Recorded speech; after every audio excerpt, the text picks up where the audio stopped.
Écoutez, Pythalogue, la sagesse soigne l'esprit. Pythalogue 7, les vies de Pythagore. Pythagore parle de ses vies passées.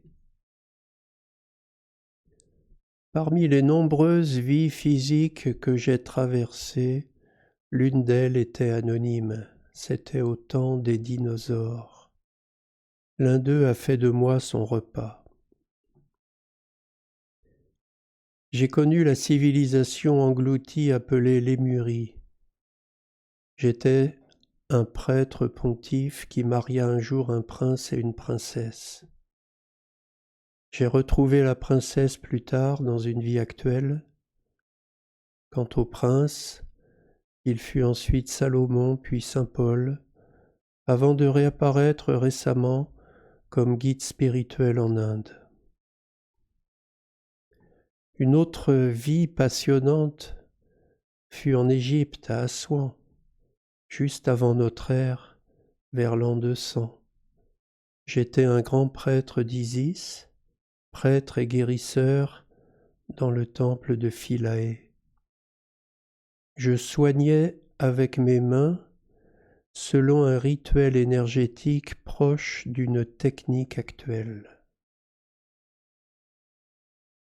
Au cours d'une autre vie en Égypte, j'étais marié à une personne que j'ai retrouvée dans ma vie actuelle. Juste après la naissance du Christ, je fus aussi Apollonius de Tyane, un philosophe néo-pythagoricien et thaumaturge célèbre qui naquit dans l'actuelle Turquie et se déplaça beaucoup au cours de sa vie, notamment en Inde et en Égypte, lui aussi. Sous cette forme, je connus plusieurs empereurs romains, dont Néron et Domitien, dont je fus le conseiller. Également au 1er siècle, j'ai occupé brièvement le corps d'un jeune Romain marié qui vivait à Pompéi en 79. Je fus carbonisé, bien sûr, par le Vésuve et enseveli sous les cendres dans ma belle demeure. 2000 ans après, pendant les fouilles, on coula du plâtre dans la cavité où avait brûlé mon corps et il réapparut sous la forme d'une statue de plâtre. Mon âme s'est aussi incarnée pour devenir Childéric Ier, né vers 436 et mort en 481. Il fut le premier roi de la dynastie des Mérovingiens et le père de Clovis Ier.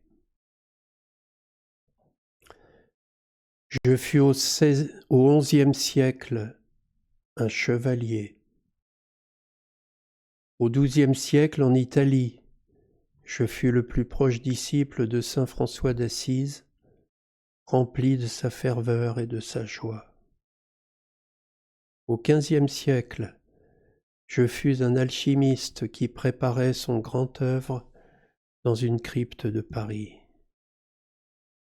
Au XVIIIe siècle, je fus Naman de Bratslav, un rabbin hassidique né en Ukraine. Au XIXe siècle, je réapparus en Inde du Nord. Je suivais un grand fakir, un avatar, fondateur d'un mouvement spirituel. Au début du XXe siècle, j'étais un moine bouddhiste à Lhasa au Tibet. Voici quelques exemples des vies de Pythagore. Mais ce qui compte, c'est vous, c'est votre histoire, c'est vos vies. Pour activer les réminiscences de vos vies passées, allez-y, fermez les yeux, centrez-vous, relaxez-vous, respirez bien. Allez dans votre cœur et dites ceci. Je sais ce que je ne suis pas et je ressens ce que je suis. La perfection en mouvement. Redites-vous cette phrase et laissez faire, laissez aller, ne cherchez rien à provoquer. Au cours des jours et des mois qui viendront, des choses apparaîtront dans le sommeil, dans des rencontres ou dans des pensées qui vous viendront naturellement. Tout ceci est en vous, c'est là, c'est gratuit.